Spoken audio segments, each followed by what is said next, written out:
Hi, my name is Al Cardiello. I'm a certified personal trainer as well as the owner of Infinity Fitness. It's very common to have members and clients come up to me and they're walking kind of funny and they're like, Al, I have really bad lower back pain. What can I do? Well, we created these 4 steps to not only take away some of your pain, rehab your pain, and then strengthen it so this is not going to happen again. So this is part 2, which is foam rolling and stretching. And today we're going to be focusing on your lower back. And we're going to focus first on foam rolling.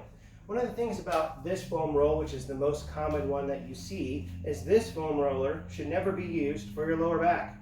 Okay, this foam roller should never be put underneath the lower back or underneath the spine. It also should not be used for behind your neck. So this is good for a lot of things, but not for lower backs.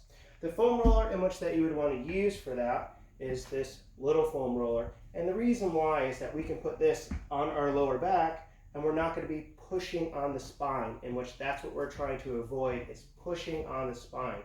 So we're going to go over how to foam roll your lower back. And when you're in pain, this is going to feel amazing.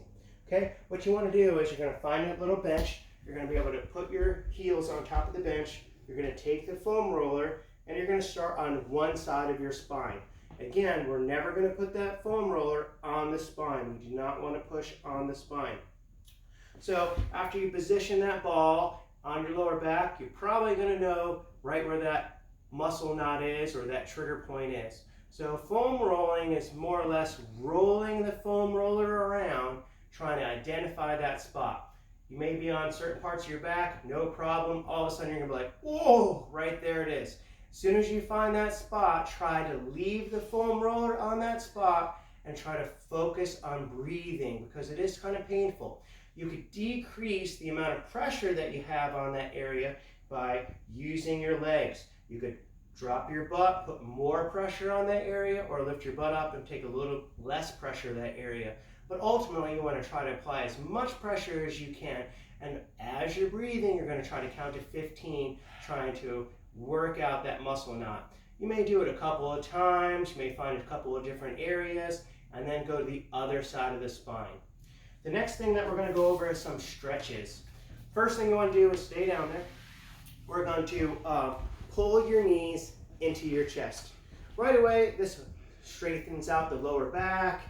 It feels really good. You're going to have some relief, really just stretching out like this. So just start out this way, try to breathe, try to relax, try to let your lower back kind of, have a second to try not to be so tight. After we try to relax that lower back, we're going to stretch it out.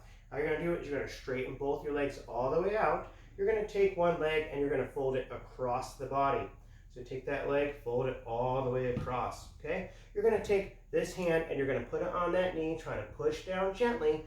And with your other hand, you're trying to get the shoulder as flat as possible. And you're going to feel a nice, good stretch in your lower back. This is an excellent sensation, especially when your lower back is tight.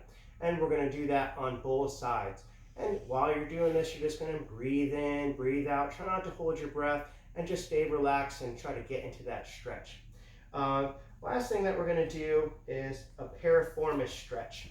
This one, what we're going to do is we're still laying down. We're going to cross our leg over to the side. We're going to lift this leg in the air.